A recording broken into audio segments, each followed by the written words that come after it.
محمود غزنوی رحمت الله علیه چې کله جهاد کو نیک سړی و جی ډېر نیک سړی و چې جهاد یې کو په هندوستان باندې ورغی نو د هندوانو یو لوی مندرو سومنات ورته وایي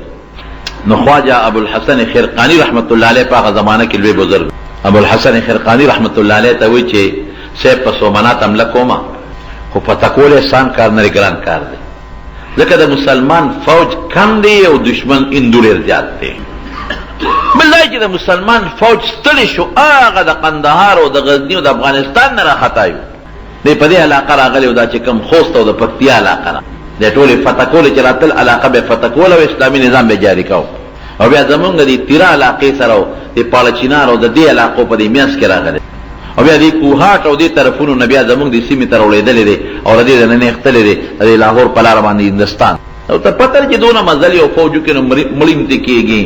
ستړی پکې راځي زخمیان هم پکې راځي چې هلته رسېده بیا فوج یې کم وي دا لوی مندر دی د هندوانو دا قبضه کوم فوج مې ستړی دی او کم هم دی هندي ډېر زیات دی مهرباني وکړه حضرت دعا راته وکړه د عالمانو نه او د نیکانو نه دعاګانې اخلې ښه د دعا کې کمالي دعا راته وکړه صحابو به د نبي علیه السلام نه دعا نه غوښته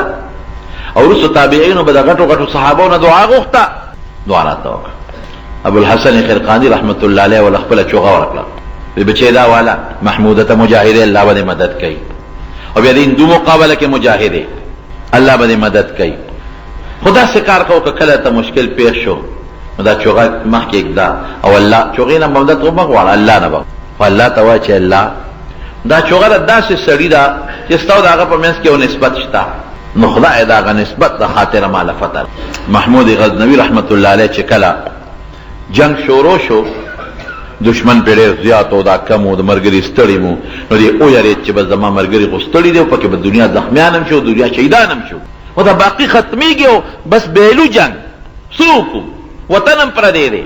نو فوراً د ابوالحسن خرقاني رحمت الله علیه خبره ورته یاده شوه د شپې پاسېده خدای ته ډېر وژړل نیکان بادشاهانو او چوغې کېښوده یا الله ما خو هغه د زمکه د یو سر نشورې مو د ستا د په لار کې جنګېږم فوج مې ستړی م دی او زخمیان هم شو لږم دی او دشمن ډېر زیات دی الله دا چوغه چې چا را کړې ده که نه نو الله ستا او د هغه په منځ کې یو نسبت دی ربه د هغې نسبت لاج وساته د هغې خیال وساته او زما فوج له کامیابي ورکړه چې سار وختي جنگ شروع کو خدای پاک جنگ الاوړې کو یا خود د فوج کمزوري مسلمان او یا خدای مسلمان له طاقت او داسې طاقت الله پاک مسلمان لور کو چې هغه بیلات د طرف نه خدای ګټې طرف ته کړل او دشمن هندو وتښتېد او سومنات خدای فتح کړ ګنډه پې ودرېده دا مثالونه شته ستا په 1965 کې چې کله هندو په پاکستان حمله وکړه دې مشرانو ته یاده خبره د شپې حمله وشوه پېشمني حمله وشوه پېشمني او داسې حمله وشوه چې د هندو مشر څوک و نیرو که څوک و شاستري هغه وی زه به د سار ناشته په لاور کې کوم خو مضبوط حمله وکړه چې رښتیا خبره پوج یې ډېرو طاقت یې ډېرو د مسلمان طاقت کم و د ایوب خان زمانه وه 500 ټینکونو سره ښه مضبوط حمله وکړه او زمانه د ایوب خان وه او چې رښتیا خبره د ایوب خان هغه تقریر که تاسو اورېد نو حیران بشي هغه داسې تقریر وکړه چې مسلمانانو جړل او یا آپ نے کس کو للکارا ہے آپ نے اپنے مسلمان قوم کو ایک غیرت مند قوم کو للکارا ہے تا سوک چا طرف دعوت د جنگ ور کړی دي سوک تیر اوچت کړی دي مسلمان غیرتی او قوم ته اعلان وکړي نن د هنګامي اعلان کوم او په دشمن ډیره مضبوط حمله کړې ده او درېږي د خپل فوج سره شاته په شاته او واقعي چې قوم د فوج شاته ودرېده او ټینکونو ته به سملاستېدل ځان پورې به بمونه تړل او ټینک ته به سملاستېدل خدای پاک مسلمان له برې ورکو هندو خدای په شا کوته او د دنیا ټینکونه یې ونیول د دنیا سامان یې ونیول الله باندې چې کله بروسه وکړي انتم العلون ان کنتم مؤمنین په الله بروسه وکړي نن د ټولې دنیا کافر د مسلمان خلاف ګورې راغونډ شوي او بالخصوص زمونږ پاکستان یې د سترګو ازغی دی د ټولې دنیا د کافرو نن پاکستان زمونږ د سترګو ازغی دی او دا یاد وساتئ خدای مکه خدای مکه خدای مکه که پاکستان د منځه لاړ نو بیا به ګورې ټوله دنیا دې جړقېدلې بل ځای به مسلماني پاتې نه شي دا د مسلمانۍ ټیک ته چې اسلامي نظام پکې نشته، خو د مسلمان قوم یو قوت دی پاکستان. او ان شاء الله العزیز په دې مسله کې زمونږ که فوج دی او که زمونږ مسلمان قوم دی د هندو په مقابله کې ټول یو دی، الحمدلله نشي کامیابی دی ان شاء الله. اوس هم راوتی دی په کشمیر کې دی، په د دنیا کشمیریان غریبانان شهیدان کړل او لګیا دي. فوج زمونږ ورته مقابله کې ولاړ دی او ان شاء الله العزیز چې خدای پاک با کافر له هندو لکه من مخکې چې څنګه داسې بوله خدای بیا هم شکست ورکوي او مسلمان له به خدای مدد ورکوي. الله زمونږ د دې وطن او د دې ملک حفاظت وکړي. بهر کې خبره مې دې پورې کوله چې په سومنات یې جنډه ودرول، یو لوی مندر و چې هغه مندر یې کله ماتو نو هندوان رالل، د دنیا هندوان یې ونیول، ګرفتار یې کړل، شکست شو. هندو قوم ډېر بې غیرته قوم دی، ډېر بې غیرته دی. بنګال کې هم موږ والده کوو چې هلته قوم هغې سره ودرېد، هلته قوم هندو سره ودرېده، نو ځکه موږ واله خوړل. قوم چې ونه درېږي بیا وال نشي خوړی. بهر کې هندوان علل سر به سجود، یاره صاحب ټولې بندرې دې روانې کړې، دا یو راله پرېږده. هغې کې یو غټ بوت وجي او هغه بوت په دا میاس کې ویزان دو، هغې په محمود غزنوي دباو مو غورځو چې ګورې که دا یو دې مات که دا زموږ داسې خدای دی چې ګورې خراب به دي. وګوره ځمکه باندې نه دی بره چت پورې تار نشته، ښي طرف ته تړلی دی، واقعي په میاس کې ویزان دو، نه په چبوتره پروت دی او نه پکې تار شته. هغه ملګري فوج ولګو چې تاسو دې شي له خیر دی لاګو ته موړی، خو ته وګورې چې ته پټ تار باندې نه تړلی، خو بیا هغې چې بره وکتل تار مار نشته، نه برا ویزان دی، نه لاندې چبوتره شته، نه ښي طرف ته څه شي اټیک شته، نه ګز طرف ته، نه مخکې وروسته، چې په میانځ کې ولاړ دی بله او غټ بوت دی. وګوره کنه چې میانځ کې ولاړ دا زمونږ خدای دی، خدا یو پرېږده. او ته چې څومره پیسې غواړې درکوو، هر څومره چې غواړې. محمود غزنوي رحمت الله علیه پړه کې سوچ کوي چې د دنیا بوتان مې مات کړل او د دنیا کوټې مې روانې کړې او مندرونه را یو دې پکې پاتې کنه او پیسې به تې والو ښې ډېرې هم په دې خلاف به په جنګ کې ولګو. وی دې سلا کو سار به پیسې لګو چې د شپې وده شو نو خوب یې خوب کې اوس پرشتو دی وی محمود غزنوي دا حساب کتاب میدان دی، اخوا دوزخ دی او دې خوا جنت دی. وی د پرشتو د مټه ونیمه مو دوزخ جنت ته مې دوزخ ته مې بوتلی، دوزخ ته یریږم یا خدای دوزخ ته مې غورځوي. وی نورې فرشتې وایي چې هلکه مجاهد دی، بت شکن دی، د دنیا بوتان یې مات کړل، مو بوځی دی دوزخ ته، دی موږ جنت ته بوځو. وی هغه نورې فرشتې وایي چې او بت شکنو خو اوس بت فروش دی، بت شکنو بوتان یې ماتول خو اوس یې خرڅوي، بت فروش دی، بوتان خرڅوي، نو غورځوي یې دوزخ ته. وایي زما ورور اوس هم ډېر خلک د بوتانو کاروبار کوي، بوتوباسي او خرڅي. هندستان ته دلته ته خلک عبادتونه کوي او څوک تجارت کوي. دا ډېر لوی ظلم، ډېر لوی جرم، ډېر لوی جرم. حرام شی خرڅول ځان له د عبادت د شرک اډه خرڅول چې کافرانو ته سجدې کوي او هغې ځان ته په دغه کې ږدي، په شوکیسونو کې په خپلو میوزیمونو کې بندوي او فخرونه پرې کوي. دا ډېر لوی جرم دی، ډېر لوی جرم. کفر سره امداد، شرک سره امداد، مشرکانو سره امداد. دا بت فروش دی بوتان او دا پیسه ډېر مرداره ده، خو داسې مرداره لکه چې د 50 ورځو مردار سپي و څخه چنجي پکې شوي. بت فروش دی، ډېر راویښ شو او بس په یاره او خدای زر سار کړي چې بس اډه وکړم چې دا مات کړو.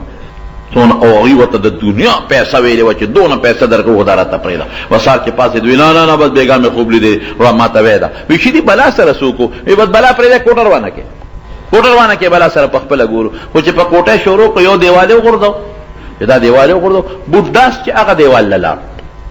او د سره فوج کې هوښیار خلک وو، هغې وي صاحب پته ولګېدله. وی دا بوت په هوا کې ځکه اویزان دو چې دوی ورته په څلورو دیوالونو کې او بره لاندې مقناطیسونه ایښودي دي او بوت هم مقناطیسي سیسټم کې دی، نو هغه مقناطیس یې ځان ته راکېږي او دا لاندې ځان ته راکاږي. داسې فاصله کې ساتلې چې نه بره تلي شي او نه لاندې. هغه مقناطیس یې ځان ته راکاږي، هغه یې ځان ته راکاږي. نو دې په دا میانځ کې نه داسې تلي شي او نه داسې، هغه یې ځان ته راکاږي او دا بل یې ځان ته. دا شپږو ګوټونو نه دي ته مقناطیسونه پراته دي، یو خوا راکاږي دي په دا میانځ کې چې هغه مقناطیس ختم شو بل هغه دی لاړ. دا خېټه وله اوس ووښې ماته کې چې ټوکړي ټوکړي یې کو چې خېټه یې ولګوله نو دومره هیرې او جواهرات پکې د کافر بچو بند کړي چې د دنیا مال وپکې. او دا دوی چې مال راکو ځکه یې راکو چې د مال شی خو دا دی، دنیا مال پکې راو. نو چې سومنات فتح شو نو خواجه ابوالحسن خرقاني رحمت الله علیه راغی او د هغه شکریه مې ادا کړې. صاحب ستا په دعا خدای کار وکړ. یعنې فوج مې بس بیلات کې روان و، زخمي و، ستړی و، خدای راله فتح راکړه. وی څه دې وی الله ته؟ وی الله ته مې چې خدایه ما دا چوغه چې د چا ده نو ستا او د هغه په منځ کې یو نسبت دی خدای دا هغه نسبت لاجو ساته د هغې خیال وساته او ما له په دې سومنات فتح راکړه وی کمبخته د خدای نه ډېر معمولي شی وغوښته که ډېر معمولي دی وغوښته وی حضرت څه معنا وی که دې وخت کې د خدای نه دا غوښتې وې چې خدای د دا چوغه د چا ده دا هغه او ستا یو نسبت دی د هغې لاجو ساته او دا ټوله دنیا زما بادشاهي که نو خدای به په ټوله دنیا بادشاه کړی وي بادشاهي د دنیا به خدای در کړی وي ان ینصرکم الله فلا څنګه دی الله نه تاسو د الله سره مدد وکړو د الله دین سره او د الله نه مو وغوښتل او د خدای د دین سره مدد وکړو فلا غالب لکم بیا تاسو څوک نشي راپرځولی وان یخذلکم او که خدای رسوا کړی الله تاسو له رسوا کول وغواړي چې تا بېعزته کم نو فمن ینصر الله ومن ینصرکم من بعده د خدای نه پس بل څوک ته چې مدد د سره وکړي نه وعلى الله فليتوكل المؤمنون مؤمن لپکارو چې بروسه پاله وکړي اسباب به استعمالوي توکل دې ته نه وایي چې تا اسباب مې استعمالوه تعطیل الاسباب به نه کې اسباب به استعماله خو بروسه به مسلمان چې به کلم وته هغه به د دعوت الله دپاره وته هغه به د جهاد دپاره وته هغه به د هجرت دپاره وته او کاغه به د علم د ښودنې د زده کړې لپاره وته نو لومبې به خدای ته لاس نیو چې الله ته مې مدد وکړه نو الله به بیا مدد کوو نو مدد به چا نه غواړو الله نه به غواړو اعتماد او بروسه به په چی په الله او دا به مو یقیني چې الله مدد کوي تاسو څوک نشي خلقولی او دا به مو یقیني چې که بل چا الله د سره خپل مدد پرېښوده د الله نه بغیر بل څوک ستا مدد نشي کولی دا به زمونږ ایمان حضرت ابراہیم علیہ السلام وګوره ټول قوم مخالف دی بادشاہ مخالف دی پلار مخالف دی مور مخالفه ده تربوران ټول ورسره مخالف دی او دی یک تنها دی یو ورسره خپل رواره دی حضرت لوط علیہ السلام یو ورسره بیبی ده حضرت سارا دا دو کسان دی ورسره ټول قوم مخالف دی حتی خبر ورسیده چې ورته غورځاو لیکن د ابراہیم علیہ السلام پا اللہ بروسہ وا او پا اللہ اعتمادو اور پہ خدای گلے گلزار کر چې کله اور ته غورځاو د اسمان فرشتو خدای ته چغې کړې یا خدای دا خو دومره اور دی چې د پاسه پې مرغیم پر نشي والی او ستا یو مقرب بنده دشمنان نن اور ته غورځوي او نن پې هغوی خوشحالي کوي وی ځای مدد که څوک کوی وکړي خو له اول ته تپوس وکړي که د نه غواړي مدد وکړي د باد او د طوفان فرشته راله زه دل راغلی م او د الله په خوښه راغلی ځکه فرشتې چې څه کارم کوي بې د الله د خوښې نه او د الله د حکم نه نشي کولی یو ځل حضور پاک د جبریل علیه السلام نه تپوس وکړو وی ته ولې زیات تر نه راځې زیات راځه که نه ځکه په جبریل علیه السلام په راتلو به حضور پاک ډېر خوشحالېده ابه د خدای نه راته د خدای استازی به نو اوسم چې د چا دا معشوق استاد چاله راشي نو دی ورته خوشحاله ته چې راځې دی نه زیات ولې نه راځې الله حکم نازل کړ قرآن شریف کې الله آیت نازل کړ وما نتنزل الا بامر ربک مونږ بغیر ستا د رب د اجازت نه نشو راتلی مونږ ته چې الله وی لاړ شه نو راځو او چې خدای نی ویلی نو مونږ نشو راتلی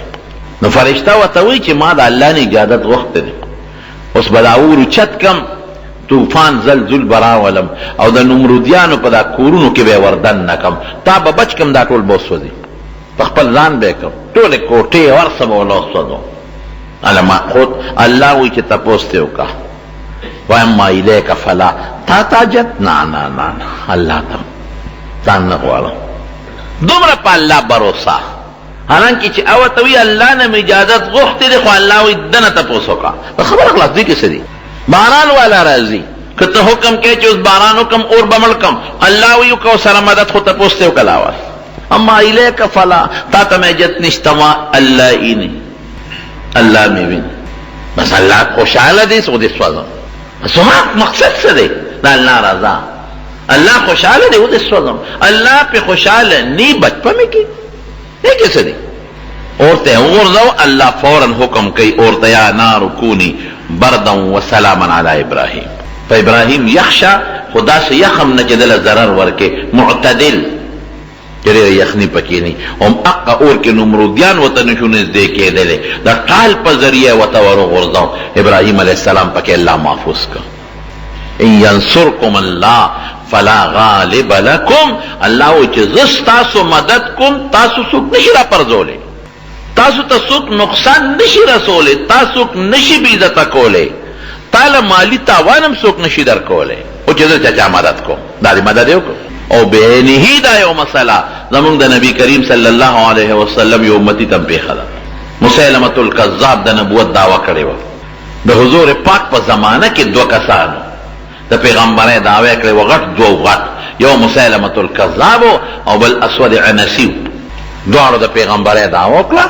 نبی کریم صلی الله علیه وسلم یو ځل صحابو ته فرمایل وی خوب مې ولید چې د ما په دې لاسونو کې د سرو زرو بنګړي دي نو پیغمبر له خو سره زر مناسب نه دي سره زر خو په سړو منه دي سړي به نه اچوي او بیا پیغمبر له په لاس کې بنګړي د سرو زرو ډېر مې طبیعت بد شو کرهتهما طبیعت مې بد شو فقیل لی په دا خوب کې ما ته ویلی شي چې پوکې والا ورکا یہ خوب کې ته وی فنفختهما فطارتا چې پوکې مې ورکړل لکه د باد غوندې والوتل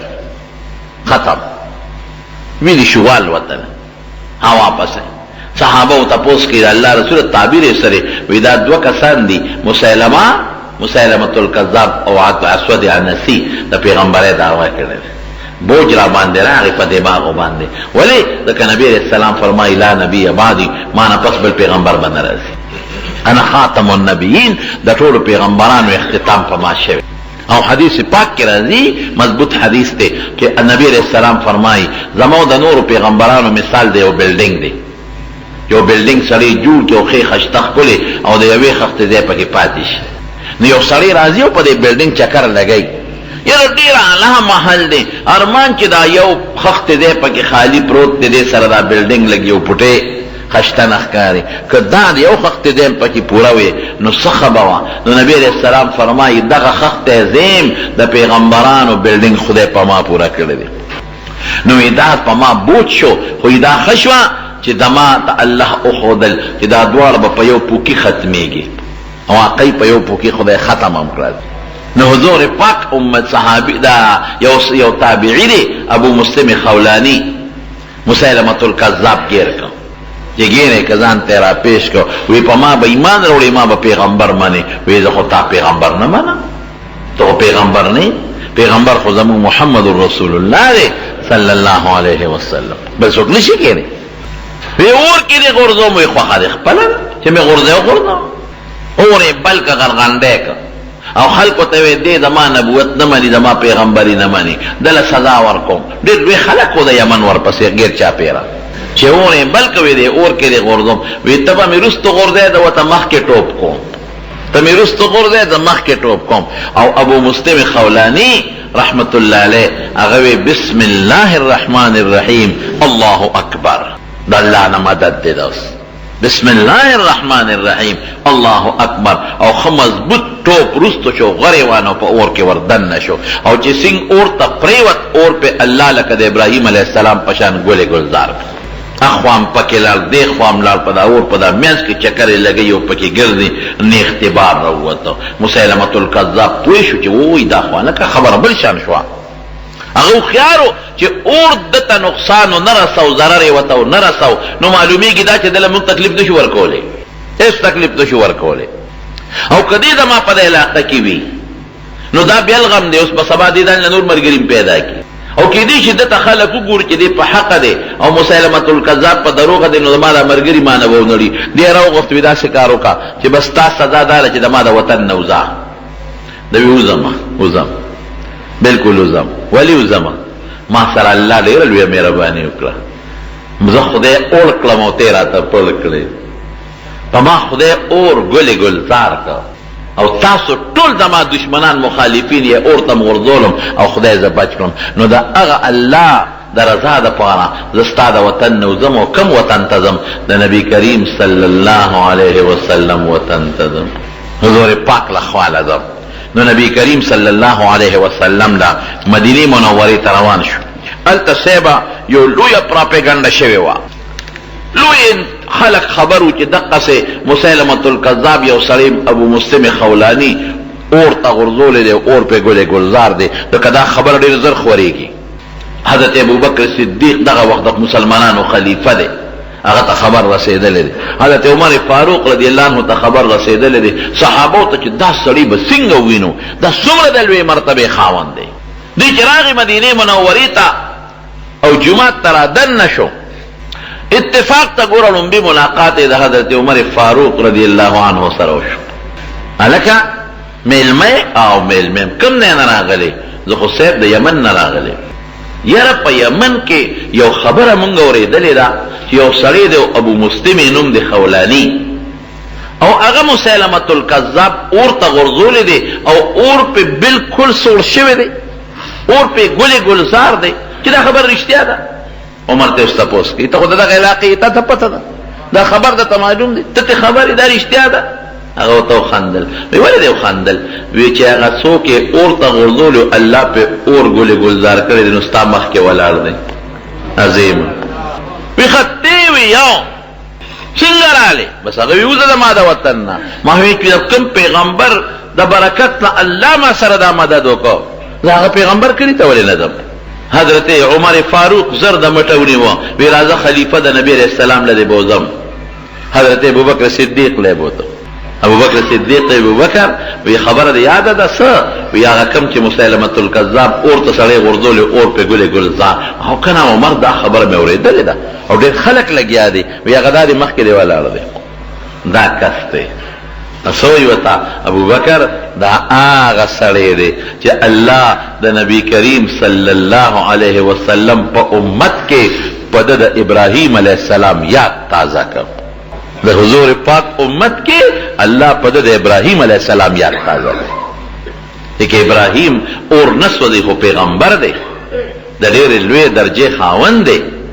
د لوی مرتبه خاوند. په ټولو پیغمبرانو کې علما کرام لیکي د نبی علیہ السلام نه پس د دویمه مرتبه پیغمبر حضرت ابراهیم علیہ السلام او رسول الله مبارک فرمای انا دعاء جدی ابراهیم، د خپل نکی ابراهیم دعایما. او چې کله ټول پیغمبران ولیدل نو بیا ابن نبی علیہ السلام فرمای وی عیسی علیہ السلام د پلان کی په شکل میولید، د موسی علیہ السلام د پلان کی قوم په شکل، پلان کی د پلان کی په شکل، او ابراهیم علیہ السلام او زما شکل یو شان دی. ما ته ګوره دغه د ابراهیم علیہ السلام شکل او نبی کریم صلی الله علیه وسلم د نبوت نه مخکې چې لا وحی ورته نه ورغلی او عبادت یې کو نو د ابراهیم علیہ السلام په دین لګیو. او پیغمبر علیہ السلام فرمایي چې زما د دین اکثر مسائل شرعیات جزئیات دا ټول د ابراهیم علیہ السلام دی. نو کاور نسو دی خو پیغمبر دی او دا د نبی کریم صلی الله علیه وسلم صحابی نه دی، یو تابعی دی. تابعی هغه چاته وي، صحابی هغه چاته وي چې د نبی علیہ السلام سره د مسلمانۍ په وخت کې ملاقات کړي، او تابعی هغه ته وي چې د مسلمانۍ او د اسلام په حالت کې د صحابی سره ملاقات کړي. نو دې صحابی نه دي تابعی دي او خدای په د حضور پاک په امت کې د ابراهیم علیہ السلام یاد تازه کوي. ولی الله قرآن کې ویلي دي چې تاسو ان ینصرکم الله فلا غالب لکم، چې الله دې مدد کوي والله کدي څوک را لاندې کی څوک پتا غلبه نشي کولای، څوک دې نشي را پرځولای، او چې الله دې مدد کوي نو الله چې مدد کوي نو موږ دې غواړو کړو. الله چې مدد کوي نو هغه چا سره کوي چې ته د خدای دین سره مدد کوي کنه. ان ینصرکم الله ینصر څنګه دی تاسو الله دین سره امداد وکړي نو الله به تاسو سره مدد وکړي. بل آیت کې الله فرمایي یو بل صحابي دی حضرت زرار رضی الله تعالی عنہ په یو جنگ کې د دشمن سره جنگیده، ډېر لوی جنگ یو. صحابو له خدای پاک یو ډېر لوی همت ورکړ، لږ نه ډېر لوی همت. نو داسې جنگ د دشمن سره وکړو چې 8 غنټې مسلسل جنگیده. 8 غنټې مسلسل جنگ آسان کار نه دی. تور ډېر درنۍ تور پلاس کې اوچتول آسان کار نه دی، او بیا په سورم نه دی پنور کې بغیر دی، او بل تور په لاس کې یوازې نیولم نه دی، په دشمن چې وې نو لاس به مضبوط تړي کېږي. تلغون یو پټي سسکور هوا حالانکه دې په 2 لاسو وې سسکور په 2 لاسو، یا بیلچی چاری خلک په 2 لاسو راکاږي، یا تبر چې سړی وي نو په دې خیه وي خدا کس سره مرګري او بیا چې یو سره 15 غزارو کې سره ځان دمه کوي او دا به د دشمن نه دانه چې ورګه 2-3 غزار کوم نو صبر وکوم بیا ورته بل غزار کوم چې صبر کې چا بغل بل کړي او کې انتظار کینو چې په پدا مازیګر والے نو یو شان بلګي بل نه بزانم بچ کې دشمن مې بوجني او د بل نه بزانم بچ کې او اس باندې سور دی مسلسل 8 غنټه یو شانو جنگید او په 8 غنټه پس داسې شو چې د دشمن په میاس کې گیر شو دشمن میاس کې چې کله دی گیر شو حسابا نو بس دی دشمن پر آتاو شو هغه وی نسو یوس صبر کوه ما جم دی نسو ته کوم بلاد دنیا مونږ کې مړکړه او بیا په خپل نخري کو او دا داسې وختو چې دی اسوس غلی چې ما خو لوی جهاد وکړ د دنیا کافر می مردار کړ جو دشمن نوزم دغه دشمن کړه د غیر کوم دی بس کوي ما سره اس نور دومره ستړیو چې بس اس پرې وته دو تقریبا اس قدم نشو اغشته اس معمولی غوندې حرکت نشو کوله اے خدایا اوس 8 غنټه واقعي په اس منډه وې په جهاد کې از زخمیم دی استلم دی اوس تاسو مصیبت باندې وړې د الله دې وخت اوس اسکار پرې خو غلې غوندې په اس د پاسه سملاسته او دا اس دې وخت خپل خپل ورو رسوله اے اسا ما ته پته تم خستړې او زم خستړې او تم لوی کارنامه وکړو ما لوی کارنامه وکړه او اوس مهرباني وکړه ما د دشمن نو باسا که غیر می کې خدای دا ظالمان برا سره سکی بس دا لګ همت وکړه او ما او باسا او کدا همت ته ونک کنا ستانه خو زیات اسد استړې ما او کدا همت ته ونک او زه جام دې پاتې شم نو زه د پیغمبر علی السلام روزه مبارک لازم استانه بوته شکایت کوم ویم بوته چې الله دې اسما سره مدد نه دی کړ ستا شکایت بکوم د رسول الله مبارک مخه تا لګ همت کو ما او باسا دې وقت وته خبره کوي او چې دغه وخت خبره وکړه بس اس چوپونه جوړ کړو او شانید لکه تازه ستینګي او داسې تیز اوت د میدان نه چې دی دغه دشمن د میدان نه پورې را پورې بارو وست ور الله چې مدد کوي بس خبره خلاصه ده کنه دا حیوانات د چا په لاس کې ده الله قران حکیم کې الله وسخر لكم الانعام ما ساروي تاسو تابع کړی دي ګره چې خدای مدد ني قسم په خدای کې په خر باندې بار یو سي اسانه کمزوري خو نه دي یو دولت اداره کې بوجام بدل مات کی اتینه بسوک کار دي یو ماشوم په اتی سورې وګړی یو ماشوم په سنډا باندې یو رکوټي ماشوم ناشتي او چوکا ور کوي او سنډاز غلای او په غوي باندې یو رکوټي ماشوم ناشتي او غټباري په د پاسه چول او یو ماشومي بچي او اوخله په پوزه کې پړې چولی او ځان پسې راکای دا الله کار دی دا الله د انسان د پاره تابع کړی دی قران کې الله وایي چې الله دین سره ته مدد کې رب دې مدد کوي دا قانون دی هر میدان کې به رب العالمین مدد کوي او کتا د رب العالمین دین سره مدد صحابه کرام هغه خو په دنیا خوار شو افریقې ته لاړل چې افریقې ته لاړل د افریقې د خلق تور ډېر مضبوط خلق دی ډېر زیات پهلوانان دي افریقې والا او صحابه چې د یو ځای نه د افریقې ته ځینو په دریاب لاره ده بل لارم نشته دا د جدید دریاب چې دی د دې نه یو طرف ته جده ده او د سعودي حکومت دی او د دې نه پورې غاړه سودان او د علاقې دی مینځ کې لوی دریاب دی دا حبشه او نیجیریا او سودان سمندر دریاب د پورې غاړه ده نو چې پاکستان کې یو قوم ځینو ډېر تلیم نشي کشته کې وسونه راځي چې ډېر غټه کشته مې وصل دی پکې راشي 50 ته راشي هغه زمانه کې دونه غټه کشته نه وي 200 دی راشي نو ته یو لس کشته تیار کی او شل به تیار کی په پورې دي نو چې په غون قوم ورزي یو زر کسان ورشي تصور شي نو دا د لکونو مقابله کم ځای کولی دي چې څنګه لاړل الته یو قوم هغه زمانه کې بربر به وته وي ډېر بهادر خلک او جنگجو اوس په حج کې په مکه مکرمه په مدینه منوره کې دا توریان خلک ډېر دي ډېر تکړه خلک دي او ډېر مضبوط دي پهلوانان خلک دي درانم دي بعضې پکې ډېر درانم دي او طاقتمن او مضبوطم دي چې صحابه څنګه ورسېدل هلته او د افریقې ځنګلې اوس هم یاد دي ځنګلې د مارانو نه د لړمانانو نه د زمرو نه د شرمخانو نه او د اتیانو نه ډکې دي چې څنګه رالل دي ته چا وی چې ګورې مهرباني وکړې او په دې ځنګل مو ورده او که په دې ځنګل تاسو ورلې نو په دې ځنګل کې داسې قسمه خطرناک حیوانات دي چې مړه به هم کي تباه به هم کي نور ځای خوشتر لکه دشمن نه چې سړی امن اخلي د دشمن نه ځان پټوي خو په ځنګل کې به پټېږي دي خود لګیا دي د جهاد تیاری کوي چې شپه چې ته تېره کړو او لږ دمه شو نو بیا به د ځنګل نه وځو او څه طریقه به جوړو چا ورته وایي چې ګورې پام کې ځان مه وجنې په ځنګل ور نه شې د دنیا اجدهاګانې دي پکې او د دنیا زمري دي پکې اتیان دي پکې او شرمخان دي پکې صحابه چې ځنګل ته ورنږدې شي نو ځنګل ته آواز وکړو اے د ځنګل حیواناتو هغې ته آواز کوي اوس موږ د نبي کریم صلی الله علیه وسلم صحابه یو او هغه دین چې الله ولا نبی علیہ السلام دنیا ته رالیږلی دی دا هغه دین د خدمت دپاره راوتی یو دا هغه دین د ګټلو دپاره راوتی یو نو اے د ځنګل حیواناتو یوې شپې له موږ ته دا ځنګل خالي کړئ موږ یوه شپه پکې کوو اوس که دې زمانه کې دا آواز ته وکړه خلک وایي لیونی دی که چرګانو په حرم کې ودرېدې پنډورو چرګانو ته دې آواز وکړه چې دا ځای راته خالي کې خالي به کړي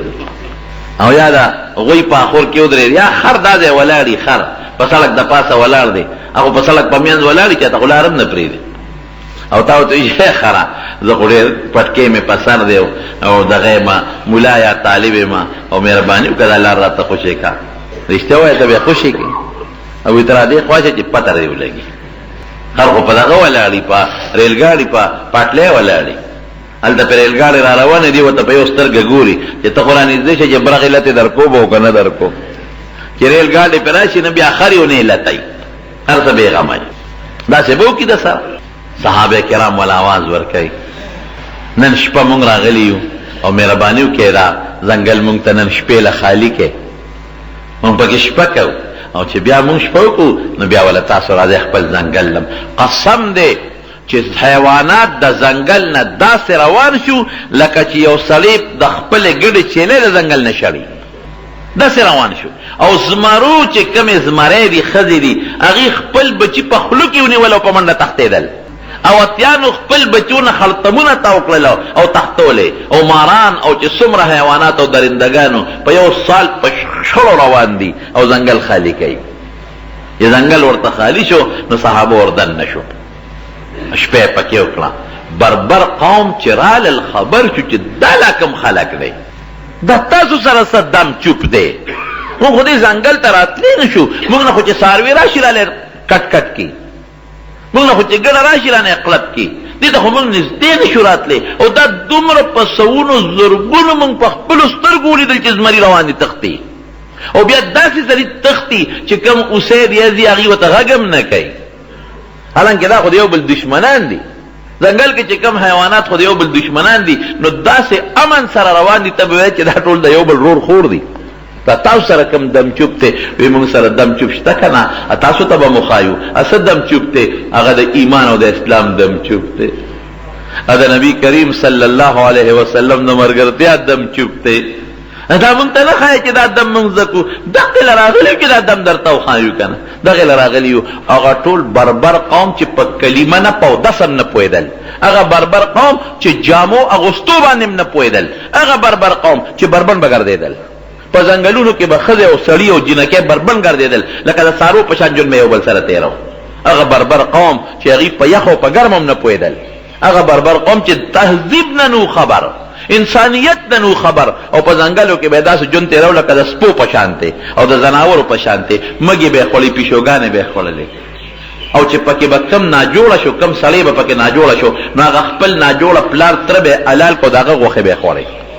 بالکل زناور او درندگان قوم دي سره به جنگ څنګه کې هغه بربر قوم چې دا حالت ولیده نو مسلمانانو ورته کلمه وښوله نو الله پاک د سیل مې ټول مسلمانان کړ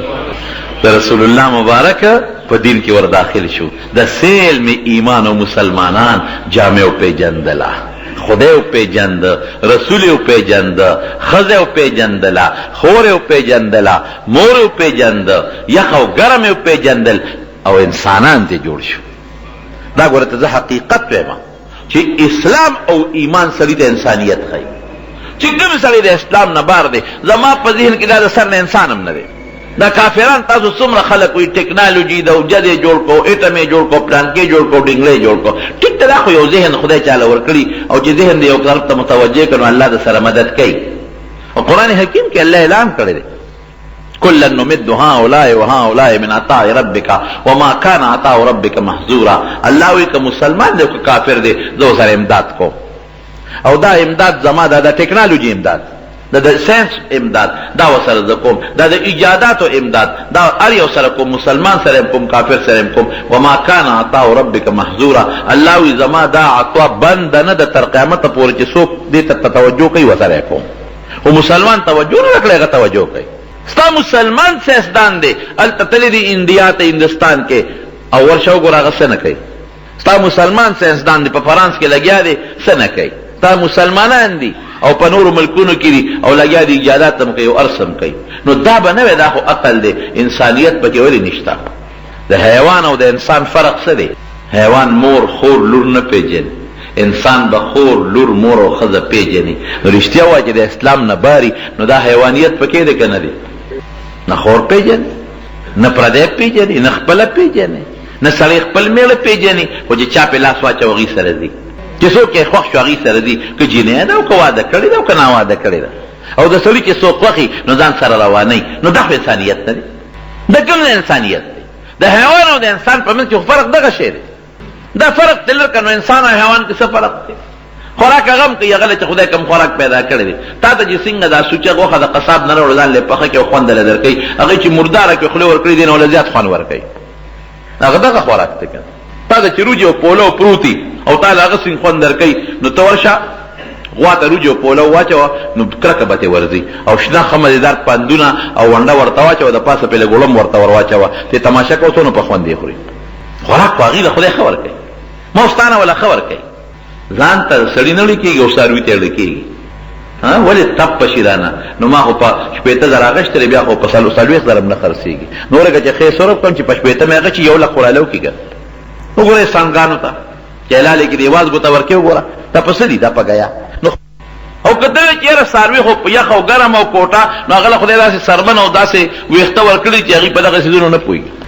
هغه چې د لږ سوري ته کبل دا د هغه دپاره داسې لکه چې په محل کې ولاړ ټینشن یې نشته پریشاني نشته ته خو په ټینشن او پریشانۍ کې پروت دی. نو ستا او د څاروي فرق دقه دی چې هغه کې د انسانیت خوبۍ نشته او په تا کې د انسانیت خوبۍ. نو که تا ځان مسلمان کړ ته به انسان یې او که ته کافر شوې الله دې وساته نو بیا به تا ایمان بیا به تا انسانیت به تلي. هغه بربر قوم چې حیوانیت او پکې الله د هغې صحابهو د وجې نه ټول افریقه خدای مسلمانه کړه ټول توریان د سیل می خدای مسلمانان کل انسانیت یې وپېژند ایمان او اسلام یې وپېژند بربنټوب یې ختم کړ خور او لور یې وپېژندله مردار یې ختمه شوې. زمارونو دا ولې دا صحابو د وجې صحابو سره ولې الله مدد وکړه که الله ورسره مدد وکړه. یو قوم تاتاریان مشهور قوم دی لوی تاریخ لري. تاتاریان دی لاړل یو علاقې ته هغه علاقه کې مسلمانانو دی په حمله وکړه چې حمله پسې وکړه په دې مسلمانان خو پېښ شو چې دا خو تاتاریان دي او تاتار قوم هم بودو قوم او دا سیوله کړه دی دا چې ماره ته مخکې دا کم دغه یاد کړل بربر یاد کړل دقسې خلک چې مسلمانان پېښ شو چې تاتاریان خو را روان دي او زمونږ په وطن حمله کوي نو دې ته وتښتېدل ټول وطن یې ورته خالي پرېښود. لوی عالم دی بزرگ دی ډېر لوی عالم او بزرگ سید احمد دربندی رحمت الله علیه هغه مسلمانانو ته څه کوي وی تاتاریان را روان دي تښتو او تم راځه صاحب وګورئ هغه وی زه خپل کار کې ولې ځه زما په الله ایمان دی علی الله فلیتوکل المؤمنون او په الله مې باور زه نه وځم او که تاسو ځئ نو منې کول شم نه خدای موزه کافر سره جنګ وکړئ مقابله وکړئ نه چې طاقت ممکن د هغې کم دی هغه خو زناور دی هغې خو چکونو باندې خلک وجني هغې خو حیوانات نه د انسانانو غوښې خوري چې کوم قوم د انسان غوښې خوري هغې سره څوک جنګ کولی شي هغې کې خو خپل هم چې مړ شي نو حلالي که ویې خوري بې حلالولو یې خوري بیزوګان به یې خوړل چندخان به یې خوړل دې سره جنګ کېږي. سید احمد دربندي رحمت الله علیه هغه پاتې شو او یو خپل مرید ورسره پاتې شو باقي ټول خلک ته لاړل.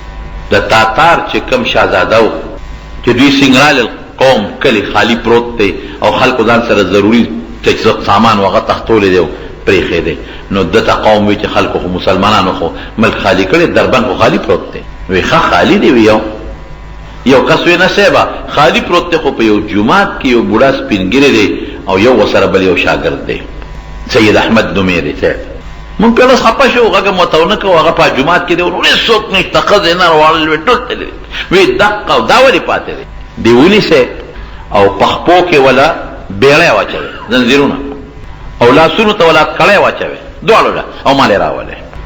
فوج ورغی او دی یې ګرفتار، خپو ته یې ورته بیړۍ واچول، لاسونو ته یې ولا زنځیرونه واچول، او شهزاده له یې راوست. د تاتاریانو چې کوم شهزاده دی،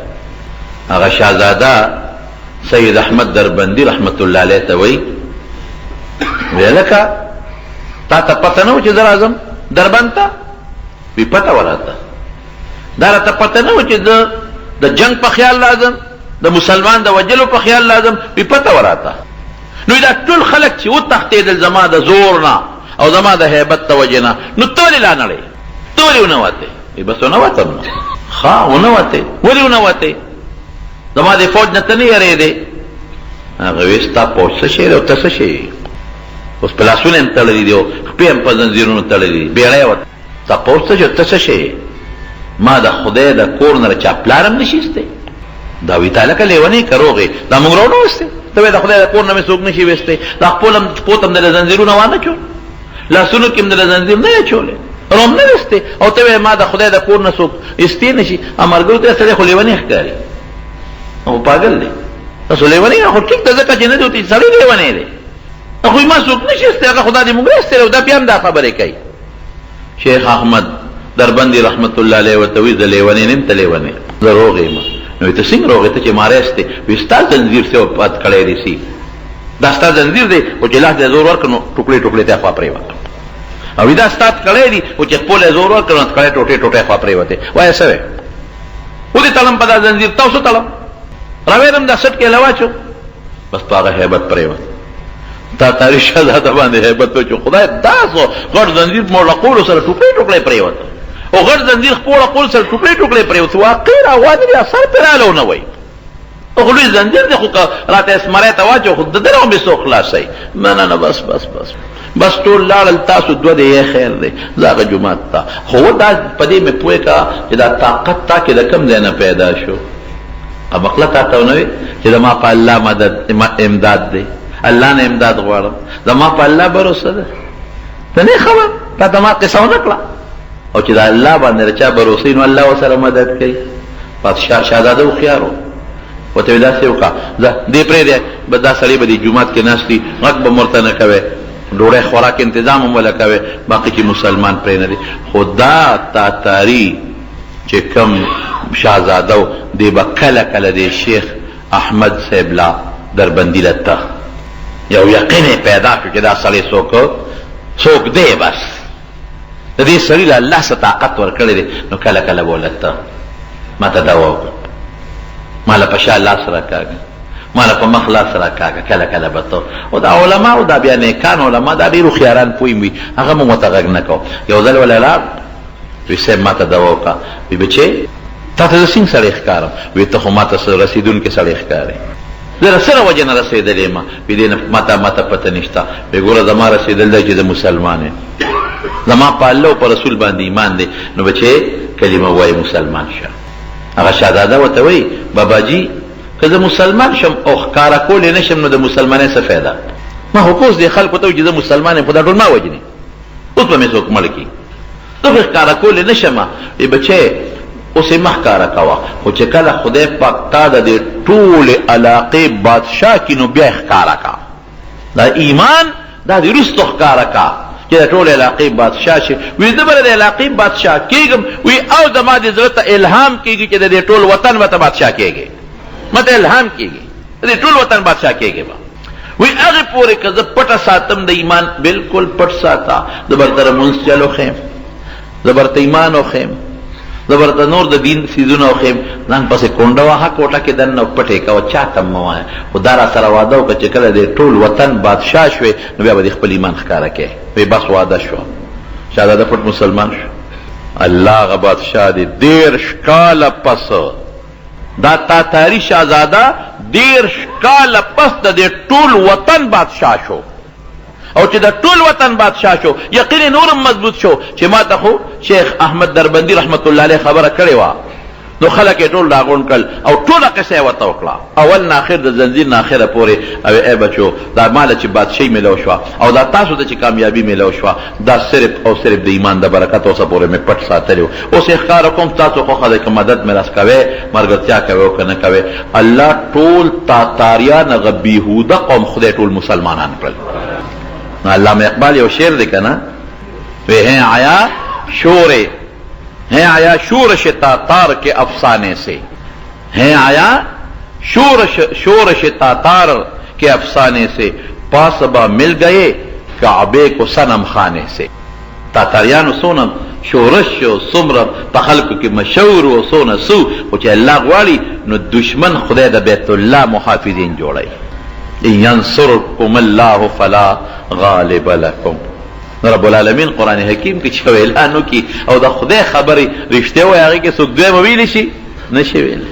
ان ینصرکم الله فلا غالب لکم. که تاسو د خدای دین سره مدد وکړو، د خدای دین سره مدد تاسو وکړو